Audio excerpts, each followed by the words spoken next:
So how to work with substitution? Substitution is a multi-step process aimed at phasing out hazardous chemicals for a specific function. This involves challenging the criteria for performance, exploring completely new solutions such as alternative chemicals, materials, or new product designs.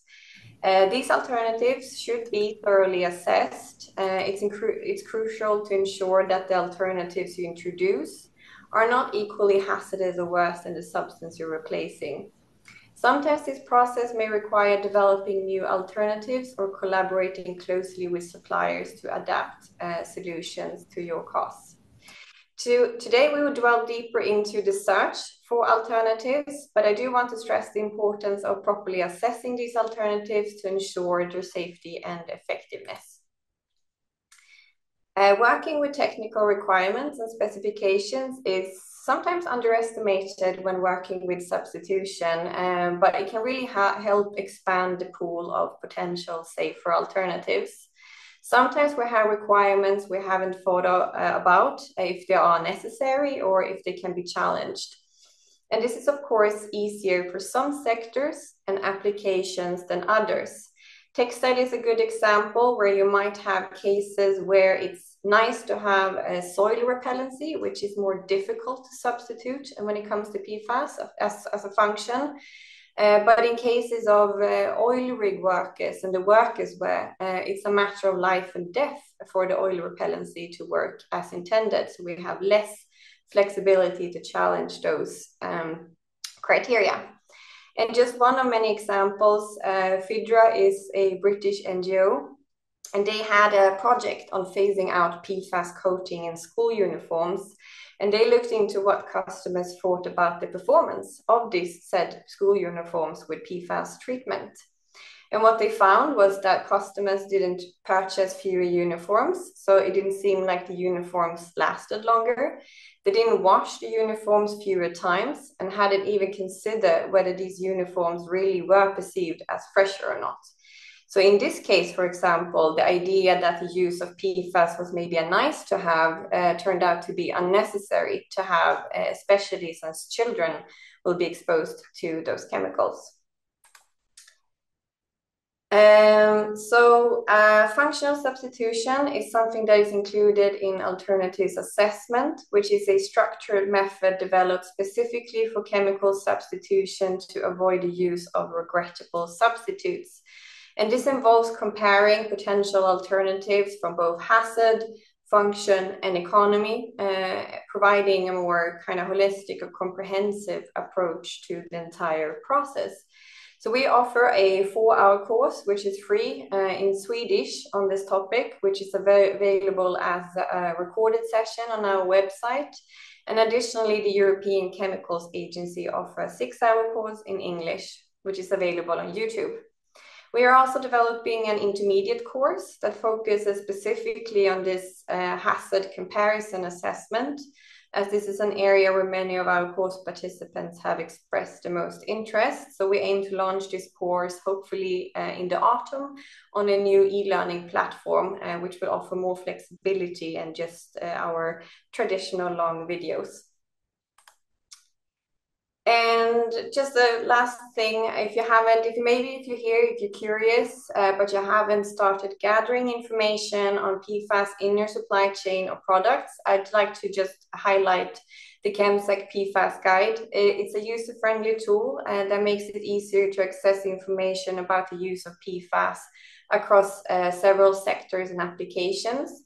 The guide also provides valuable advice on how to communicate about PFAS within your supply chain, recommendations for chemical analysis of PFAS, and insights into current regulations.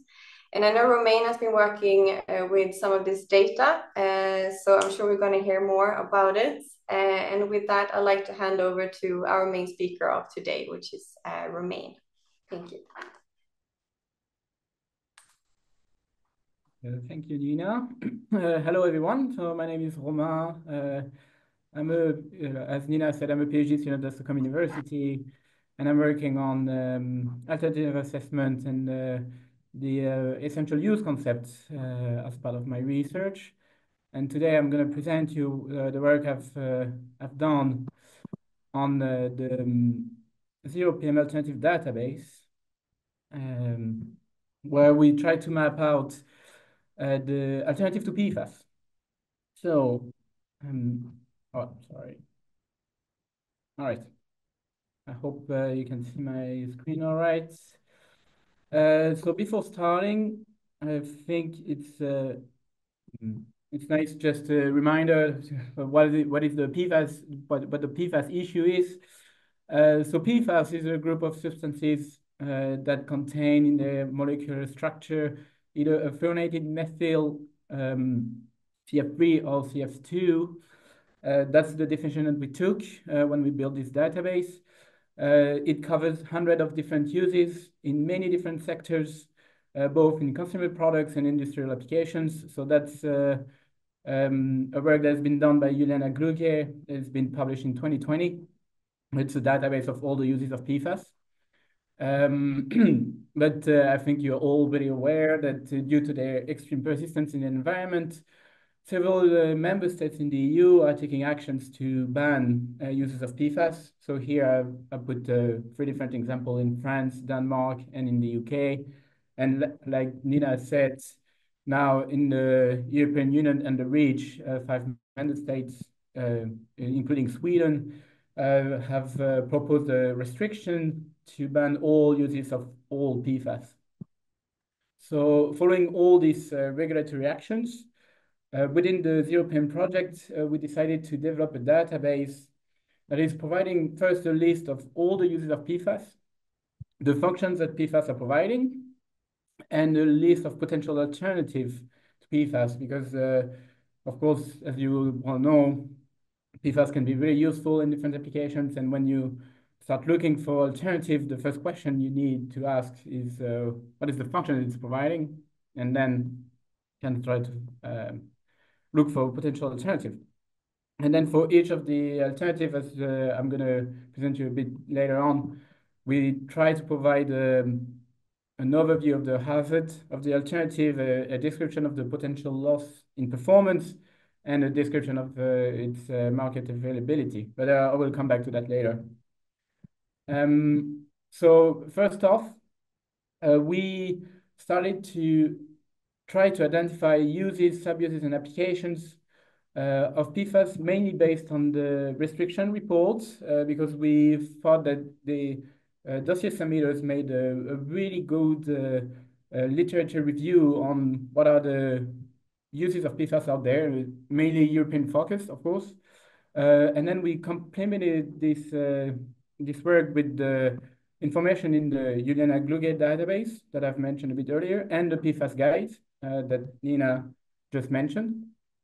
And then we structure it in that way here, as you can see here.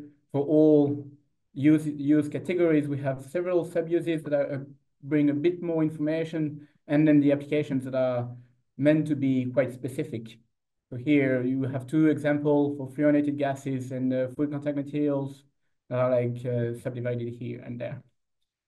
And then for all of the applications, we try to define the function provided by PFAS following the functional substitution approach that has been proposed by Joël Tickner et al. In 2015, where the author encouraged to differentiate the chemical function of a chemical from its end-use function and the service it provides. So the chemical function is basically the technical function of the chemical substance, and it's defined by its physical-chemical properties. So it could be waterproofing agents, corrosion inhibitors, binders. These are the chemical functions. Then the end-use function is the specific purpose of a chemical substance used in the product or process. For instance, why do you need a waterproofing agent in a textile? The answer is to repel water. That's the end-use function. And then the service is the general service provided by the specific chemical in the specific product or material or process. If we go back to the waterproofing agent example in textile, what is the service of having a repellent of water in textile? If it's a rain jacket, it's to protect the consumer from the rain. or from the weather in general. So that's so we try to have this thinking for every applications of PFAS that we have identified, and we specified in the database the chemical function, the end-use function, and the services provided by PFAS in all the applications. That was the main goal of this database. So that's what I illustrate here. So if we go back to our example of fluorinated gases, we can see it's used in domestic refrigeration. So the technical function would be heat transferring agents, which is, in the case of refrigeration, is to remove heat from a space and to preserve goods and to cool the temperature. But it's also used in heat pumps, still as heat transferring agent, but in that case, it's to provide heat to a space and it's to increase the temperature in the building. And then if you go in the example of food contact materials, in the cookwares, it's used both as corrosion inhibitors and waterproofing agents to either to repel water and oil and grease, and to resist to harsh chemicals, and mainly to facilitate cleaning, and then to improve the durability of the cookware. The technical functions of PFAS were determined based on the OECD guidance on harmonized use categories that is available online. And the end use and services, they were determined just based on common sense. That's something you can, just by thinking a bit, why do we need this function here? And then we can find the end use function and service quite easily. So that's an overview of the data that we have on uses and functions of PFAS. In total, we had 18 use categories that are indicated here in this table. Across those use categories, we identified 85 sub-uses and 325 applications. And regarding the functions, we have identified 39 different technical functions of PFAS. So these are not just waterproofing agents. It's much more complicated than that. Which translated into 131 end-use functions and close to 200 services. Waterproofing agents, heat stabilizers, and corrosion inhibitors are the most common technical functions that we found in the applications, and it is mainly to enhance the durability of the coatings or the products where PFAS are used in. And interestingly, we also found that PFAS in the majority of the applications provide more than only one functions. So here you have the number of functions provided by PFAS in one application. So for instance, here it's like the number of applications where PFAS deliver only one function. Here is the number of applications where PFAS deliver two functions, here 3, and so on and so forth. And what you can see here is that in two applications, PFAS are delivering up to 9 services. So this raises the question that when you want to find an alternative, it's highly unlikely that you will find an alternative that will provide the same combination of functions as PFAS. So what will most likely happen is that you will replace one PFAS with several alternatives, that's what we believe. And that could make the substitution a bit more difficult, especially in those cases where PFAS are providing 7, 8, 9 different functions. Regarding the alternative now, so based on the technical function and use function services, we could identify potential alternative. Again, we took mainly the information from the restriction dossier because we also thought that the dossier submitter made a pretty good work in identifying alternative. But also we went on the ChemSec marketplace, which is another free tool available online where ChemSec tried to identify safer alternatives to hazardous substances in general, including PFAS. So we added what we found here in the database as well. And for the alternative, for all alternative, we tried to provide identifiers, which is like name and cast number when it's relevant. The type of alternative, is it alternative chemical, alternative material, product, process, technology? What is the general chemistry behind? Is it an organic chemical? Is it based on silicon? Is it based on natural chemistry? Is it inorganic chemistry, and so on? When it's relevant, whether the alternative has been assessed as PBT or not, and whether the CLP classification is available. And then we used the substitution support portal to know whether the alternative has been identified as of potential concern. So this portal is gathering 38 different what we call restrictive lists. So these are lists that are put together by either governments, NGOs, or industry associations, where people are saying that if the chemical is listed in those lists, it means that there is some concern. Doesn't mean necessarily that they are already restricted, but it means that people think we might have a problem with that substance. So then we want to get rid of it. So we think that if the alternative is already listed here in this portal, then it means that there is potentially some concern. It's potentially a regulable substitute. So that was our way of checking the safety of the alternative. And then we also describe qualitatively if there is a change in functionality and whether or not the alternative is available on the market as of today. If we talk about numbers, in total, we have identified 532 different potential alternatives across 15 use categories that are listed here. So here on this graph, you have the number and the types of alternative for each use categories. So it's essentially alternative substances and alternative materials that we have listed. A lot of alternative products that are coming from the ChemSec marketplace as well. And then a few alternative processes and alternative technologies. Unfortunately, we didn't find alternative for A3 applications. And these are mainly for industrial productions because we believe these are much more tricky cases than consumer products. Regarding the safety, as you can see, we could do our evaluation with the substitution support portal only for alternatives that are identified by a CAS number, which represents more or less a third of the alternative we have in the database. So for most of them, we couldn't do these assessments. But then for the one for which we could do the assessment, we still identify alternatives that have a high potential for regulable substitution, meaning that they are listed in the substitution support portal.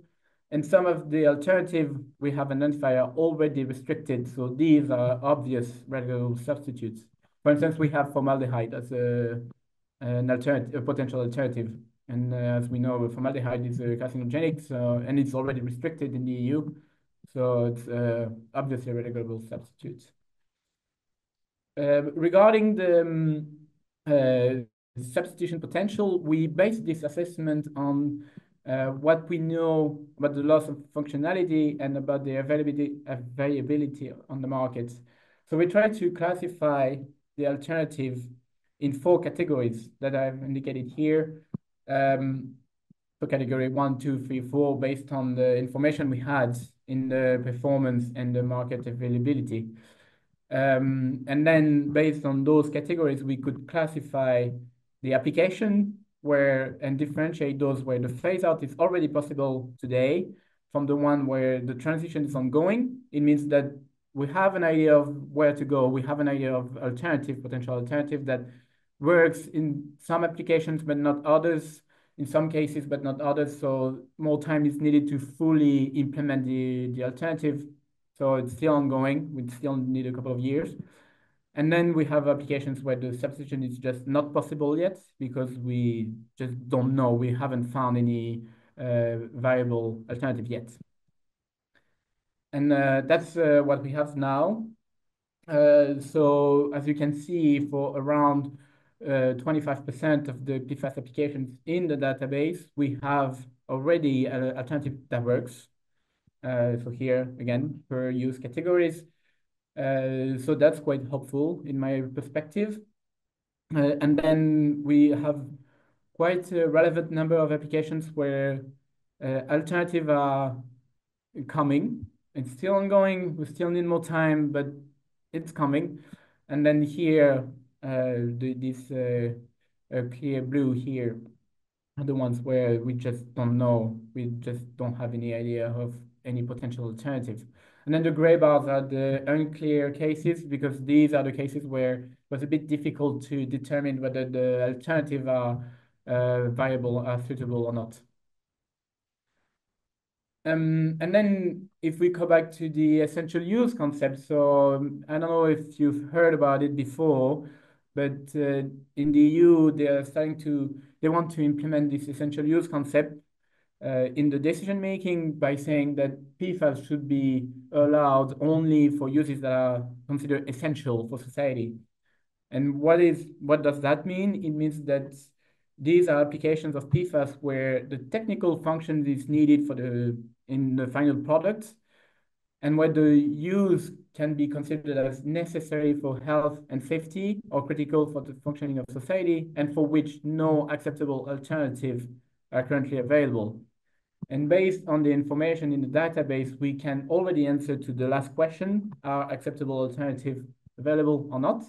And based on what I just said, we believe that for 25% of the PFAS applications that we have identified, alternatives are already available, they're already in use, so these uses could be considered as non-essential.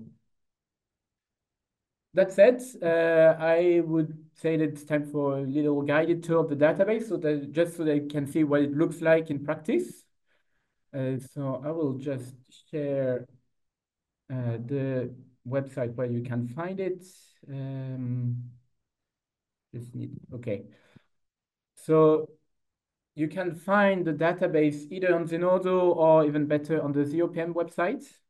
So this is the website itself, zeropm.eu. If you go in results here, you can see the ZeroPM alternative database. So you can just click, and then you end up in this web page.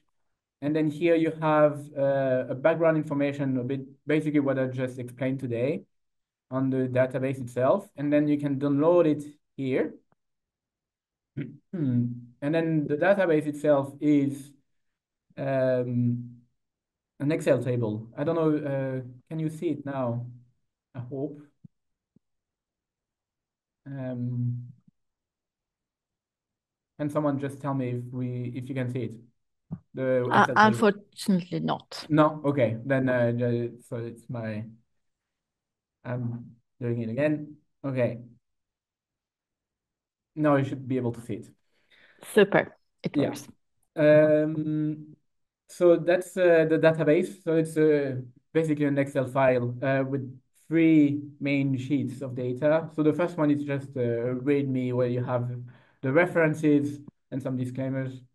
And then you have 3 sheets.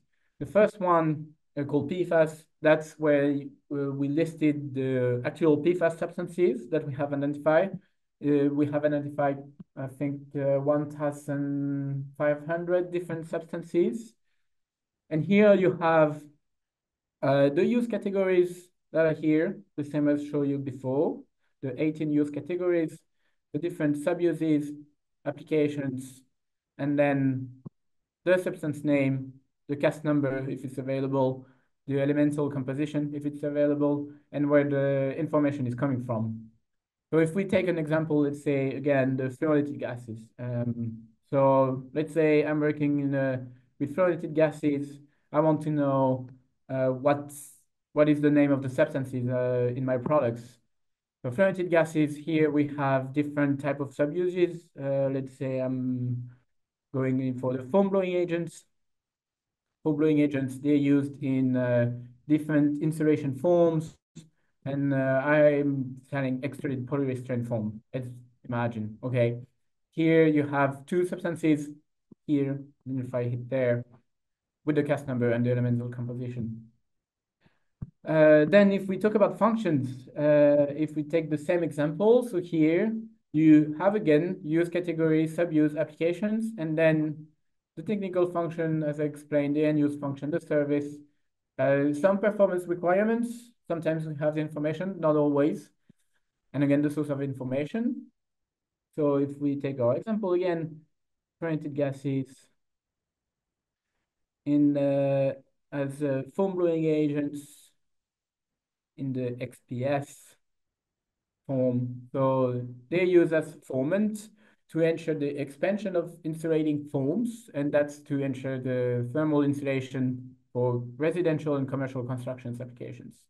And then we even have performance requirements, safe to use in closed environments. So it shouldn't emit anything toxic in the environment, and it has to be effective.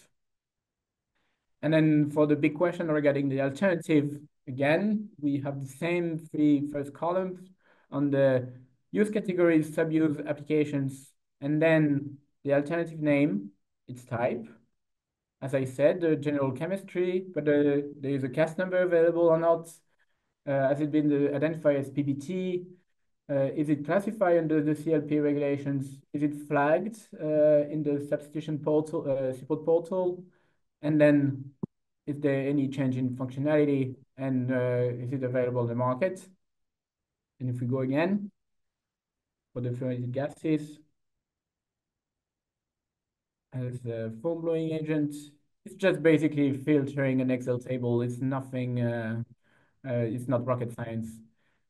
XPS, and then here you have different alternative. So here you have a bunch of alternative substances, alternative products, so another type of foam, insulation foam, and alternative materials. So you could replace the insulation foam by an insulation material that does not require the foam, so like a fiberglass and so on.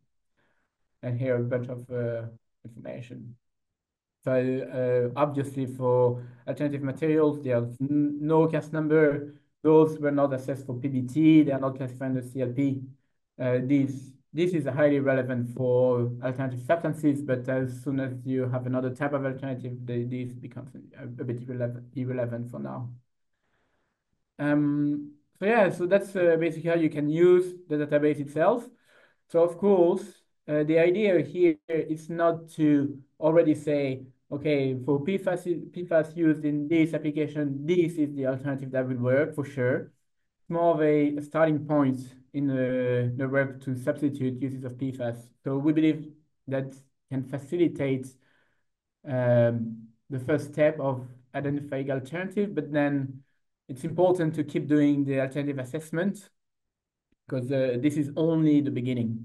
And also all the alternative that we have listed in the database, we don't know for sure that it will work for all cases. It's just to give you an idea of, okay, there are people that think that in this particular field, there are people that think that this alternative can work. It's more like this.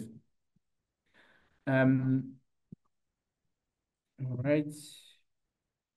Do you see my presentation again? No, I don't know. Yes, I see Yes, your yes. presentation. Sorry. But okay, and that's the idea. And now we, at Stockholm University, we having a follow-up project where we want to show how we can do, how we can use the information in the database to then do an alternative assessment based on, again, the fluorinated gases issue. So like I said, those are used as foamant in insulation foams. And then according to which level of function you are considering, you can identify different type of alternative as we saw. So if you want to replace the blowing agent itself, so the foamant itself in the insulation foam, you will identify other foam blowing agents. So you will go towards more like pentane, cyclopentane, isopentane, and the methyl formate. But then if you do the assessment on the more the service perspective on, I want to insulate my wall, then you can replace the insulation foam by other insulation materials. And then in that case, you will compare this foam containing PFAS with fiberglass, rock wool, hemp concrete, and so on. And then what we believe here at Stockholm University is that depending on the type of alternative that you will focus on, then your alternative assessment method will differ. So if you consider the chemical function level, so if you compare chemicals with chemicals, then you will have more comparison based on toxicity endpoints like carcinogenicity, mutagenicity, reprotox, acute tox, chronic tox, and so on. But also the potential persistency, whether or not it bioaccumulates, is it mobile or not? And then for the particular case of fluorinated gases, because we talk about gases, I think it's good to have the global warming potential. Does it deplete the ozone layer? And does it degrade to TFA? Because that's the issue we have with the fluorinated gases at the moment. And then if you want to talk about performance, then you will focus more on the physical-chemical properties of the gases. So the vapor pressure, the boiling points, is it the thermal conductivity of the gas, and then the CRIM time and tag-free time as well. But then if you want to compare based on the service level, so if you compare different materials, the performance endpoint will change. So in that case, you will compare the thermal insulation of your materials based on the thermal conductivity, the specific heat, the density, the humidity insulation based on the vapor permeability, the resistance to fire, is it emitting toxic fumes if it's burning, and of course the lifetime of the materials, and also the acoustic insulation. And regarding the hazard, you will be more based on the LCA perspective instead of hazard profiling as before. And then you will compare the materials based on the global warming potential, ozone depletion potential, the resources used, and the energy used. So that's where we think the database is really helpful, because then it provides information on the potential alternatives available, but not only chemical substances, but all type of alternative. And then according to the type of alternative that you want to consider, then it will, for the assessment itself, it will put you on one direction or the other. That's the idea that we have here. And that's the message I wanted to give you today. Regarding follow-up, so we will update the database as new data on alternative to PFAS becomes available. We want to do several case studies to go a bit more into the details of the potential alternative we have identified in the database to make sure first that they are indeed suitable alternative, and try to do a proper alternative assessment, like I just mentioned with the fluorinated gases. And within the ZeroPM project, we want to extend the database to include alternatives to other persistent mobile and toxic substances, to not only focus on PFAS, but to PMT substances in general. And with that, I would like to thank you for listening to me. If you have any questions regarding the database, feel free to send me an email. My address is here. And if you want to access the database itself, you can just scan the QR code here. And yeah, thank you. Thank you, Romain. That was a very, very impressive work that you've been doing. We're going to head over to questions and answers. I think we have some questions for you. I think you addressed some of them in the ongoing presentation. Let's see. One is if you can send out the presentation, or if it's yes, the classic. Yes. Yes, and I'm also happy to say that we have submitted a paper related to that work. So it's currently under review. So hopefully there's going to be a paper on this as well. But I'm happy to share the presentation, no problem. Great. And we can help with sending it out to the participants. There was a question if the database was open. It seems like it is. Yes. Yeah. It's really available on Zenodo and the ZeroPM website, as I just showed. It's for everyone. Yeah, great. We had one question that says, on the last picture before you showed the database, you said that for 25% the use was deemed non-essential, but I think in the picture it said that the use was essential. Is this correct, or did I read it wrong?